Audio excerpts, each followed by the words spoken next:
welcome to my channel. So for those that are new here, I'm Sarah. I'm a hospital pharmacist.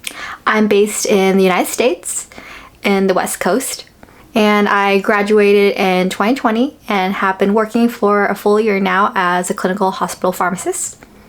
So since I'm based in the United States, I thought it'd be interesting to review PharmEPass, which is a Canadian prep course online. It looks like PharmEPass is a website to help students prepare and prep for their board exam in Canada to become a pharmacist. So I don't know much about, the Canadian process of how to become a pharmacist, what their board exam is like, but it'd be interesting to see from my point of view as a hospital pharmacist from the United States, see if, maybe their website could be applicable to us, or, just interesting to see. The PEBC is the national certification body for the profession of pharmacy in Canada.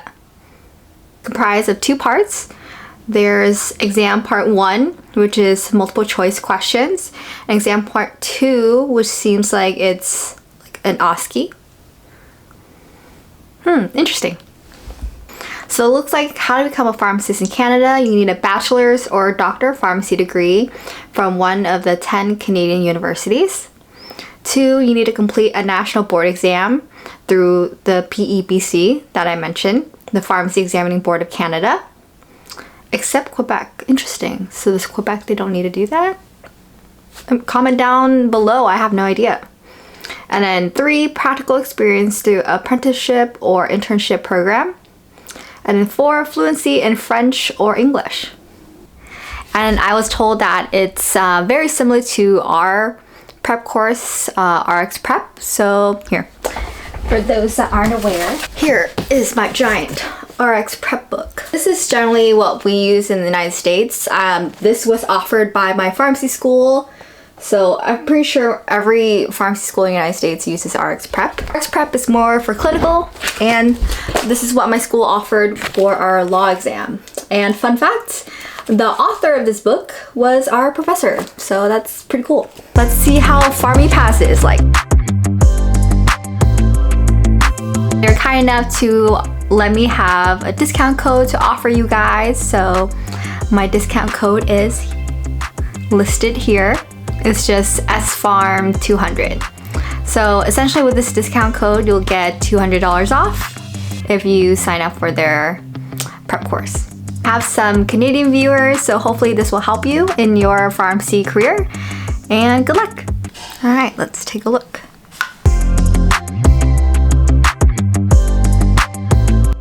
Resources, EE study guide, MCQ study guide, OSCE study guide.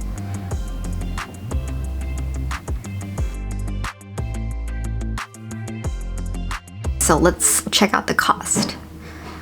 So it looks like one of them is $899. The MCQ is $1,399. And the MCQ one is the most popular. Ooh, 6 months access. That's pretty nice. I feel like a lot of prep courses, sometimes they do 3 months, 4 months, and then 6 months. Honestly, I'm not sure which one is better. It looks like the cheaper one surprisingly has more topics.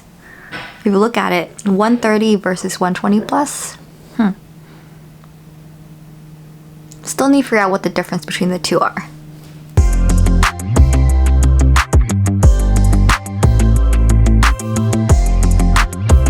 Alright, let's check out the dashboard. Ooh, okay.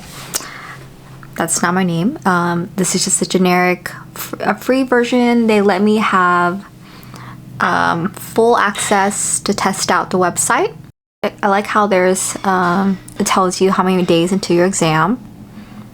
Ooh, 24/7 email support. Wow, look at all these modules. Ooh, okay, at first I was wondering what those little squares were in the corner.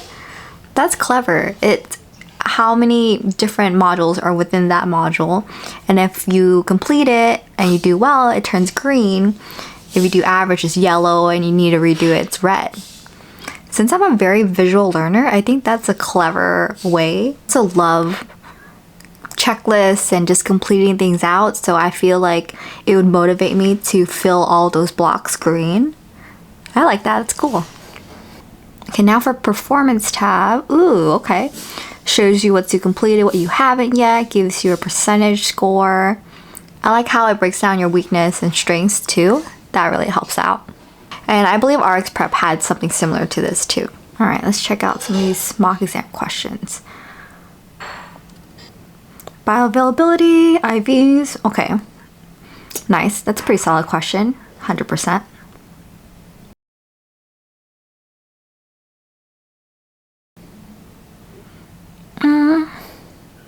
Yeah, I remember learning this like my first or second year of pharmacy school, but you wouldn't necessarily see this in a US board exam.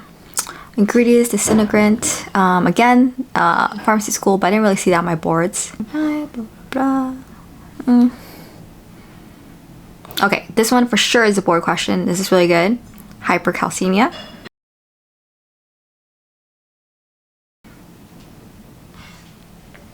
Is it multiple choice? Oh no, it's just one answer. I'm trying to remember. I think for our board exam, there are certain type of questions where there's multiple answers.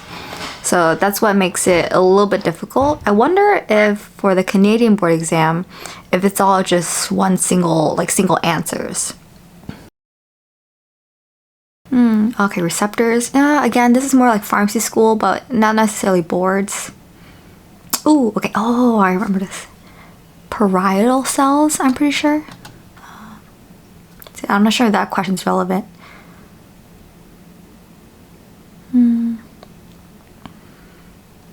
So, oh, vaccines. Okay, this is pretty relevant. We'll get a couple vaccine questions on our boards. Okay, yes. Pretty sure this is breast cancer and anastrozole.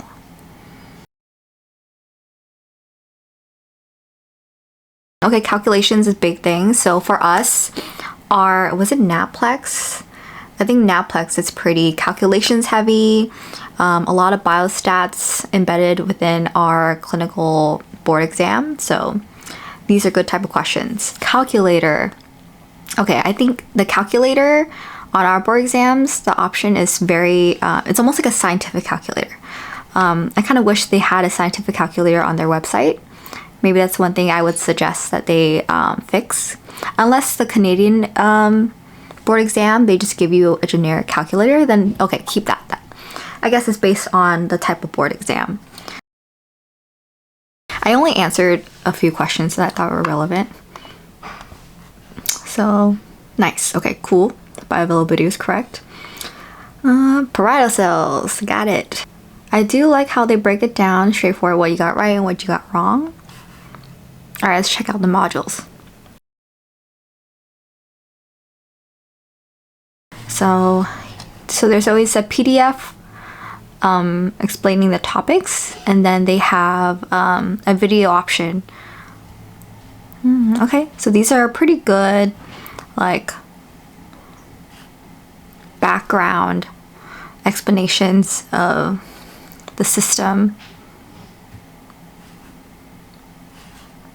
Kind of hoping for more like medication based and pharmacy stuff, but maybe because this one's just like a broad topic. So let's see if I can find the other topics. All right, ACS. Okay, here's the PDF and it's table. Okay, I like that. Non-pharm measures, pharmacological measures. Okay, cool. Nitrates, beta blockers. Okay, ACE inhibitors. They break down the antiplatelets, thrombolytic therapy. So it looks like just that first PDF was just like a overall overview of cardiovascular disease states. Let's check out the video. So I can't obviously show you all the videos, but I just finished watching the ACS one, and I think it's pretty good actually. They did break down more about the medications, the treatment options, first line, second line. Caution are used with non-DHPs, diltiazem and verapamil with. Nice. Okay, they mentioned contraindications, all that. The videos are pretty solid. I like those. I feel like it's nice to always have those options, like a PDF version and a video version where you can just kind of play in the background or just to watch when you're tired of just reading. Because sometimes just after a while just reading, the material's not really sticking. Some people are audio learners, some people are visual learners, so that's definitely me. Okay, right off the bat, I think the videos are way more worth it than the PDFs, in my opinion. But obviously it doesn't matter too much because you're getting both. Let me just see how many of them have videos. Okay, so I got a little bit hyper fixated on this, so I really went through every single module, counted how many of those topics had videos versus those that didn't. So let's calculate it. Okay, so roughly about like 70% of their modules have videos, which I think is pretty good. I mean, majority, some of them don't even need videos. Like if they're pretty straightforward, like one of them was on fever, you don't really need a video explaining about that. So overall, it's pretty good. A majority of the modules have video explanations that go more in depth.